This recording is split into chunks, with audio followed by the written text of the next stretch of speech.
Since Russia launched its war on Ukraine over 2 years ago, hundreds of businesses making weapons and military equipment have sprung up in the country. But now the budding private arms sector is facing setbacks as funding dries up and Russian missile strikes intensify.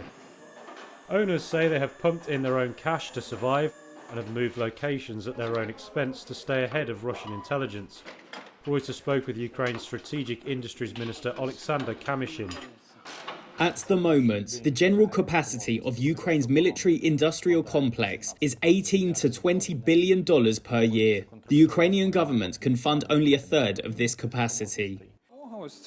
According to his ministry, the number of private defence manufacturers has more than doubled since the invasion.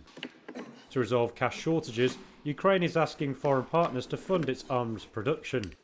Denmark became the first to answer the call on April 16th when it pledged $28.5 million. Some manufacturers say their financial woes are compounded by red tape. The first threat that makers come up against when they start working is the bureaucracy of the military sphere and of purchases. Vladislav Belbas heads one of the few Ukrainian manufacturers making armoured vehicles and artillery shells. He cited the fact that the Defence Ministry only places orders for the current year, hampering makers' ability to plan for the long term. Some manufacturers also want to be allowed to export, though that has so far been barred for fear it could undermine Ukraine's pleas for military aid from abroad.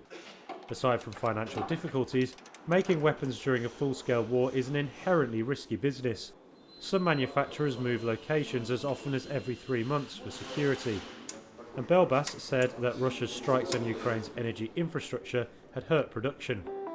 In 2022 to 2023, we did not have electricity for 2/3 of our working hours. Of course, under such conditions, it is very difficult to manufacture anything. A government source who spoke on condition of anonymity denied that manufacturers had issues with power supply.